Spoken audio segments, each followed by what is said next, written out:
And now, it's time for another Dice Tower review with Tom Vasel.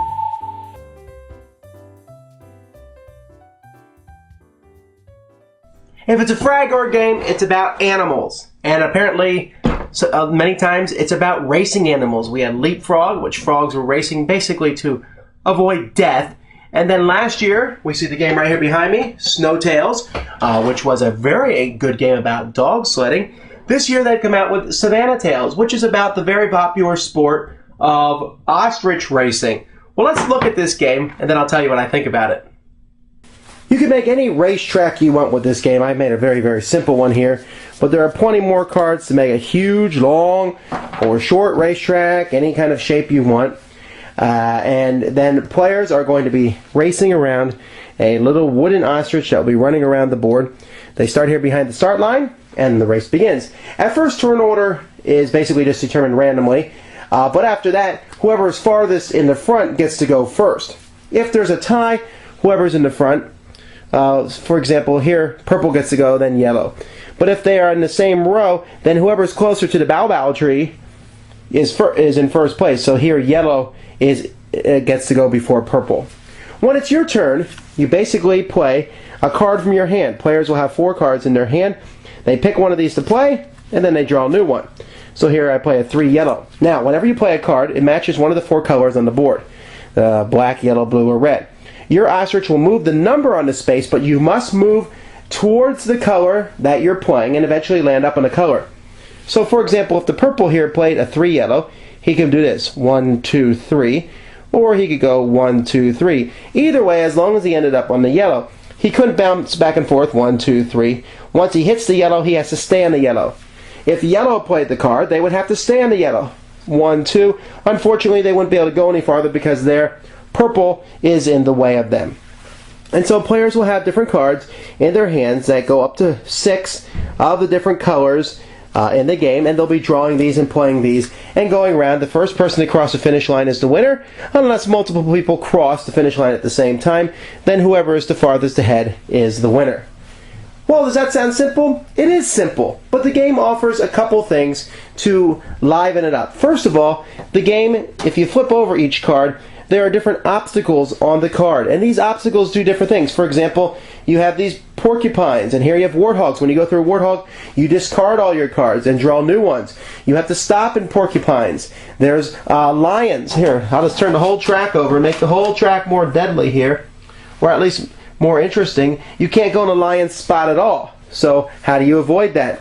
And you have to race accordingly. But there's also, anytime a player plays a number 2, you see a special symbol here, they basically can avoid any negative effects when moving with a number 2. Oh, and there's bonuses in the game. Whenever you move, if you start on the color card you're playing, for example, if yellow here plays a 3 yellow, and they start on yellow, and they stay on yellow the whole time, that's 3 yellow, they get a bonus for whatever position they're in. So if they're in first place, they go 1 more. If they're in 5th place in a 5-player game, they would go 5 more. So you need to take those bonuses into account as you're playing the game. There are different spots on the track which show water, a watering hole. If your ostrich goes through that watering hole or stops in it at all, then you can take one of these 3 discs that you have as a player and place it on one of these cards in front of you. Each card gives you a special ability.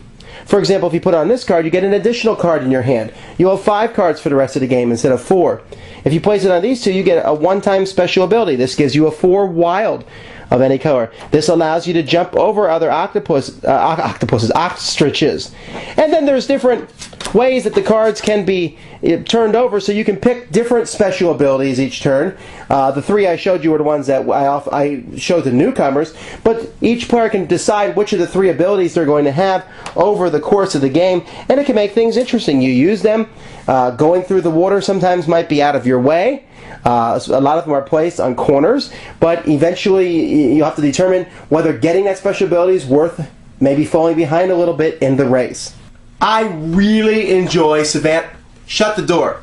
I really enjoy Savannah Tails. It's a fantastic game, but at the same time, I'm telling you, it's fairly light. You're not going to find any super deep racing strategy in this game, and yet I enjoy it quite a bit. there is strategy in the basis of which of these special cards you're going to pick and place down, and how you move on the board, and card management. There's luck, but every player has the same deck of cards with the same numbers in them. And yeah, there's luck on when you get the cards at the right time, but it doesn't feel so lucky, and you have strategy in how you move and maneuver around. But even more than that, I think I like the fact that it's so quick and that the game ends very quickly. A short racing game with this kind of variety is one I think has really been needed.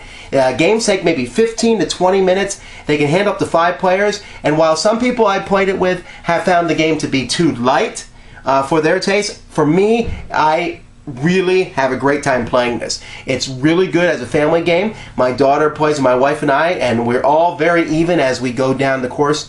I think this may be the best family game of 2009, or if it's not, it's certainly one of the best. And if you can get a hold of a copy, I recommend it. The idea of racing ostriches is funny, but the game itself is a lot of fun to play, and everyone's going to have a good time.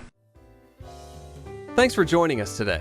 For more written, audio, and video reviews, as well as the #1 board game podcast, check out the website at www.thedicetower.com. Until then, this is Eric Summerer, and you've been watching The Dice Tower.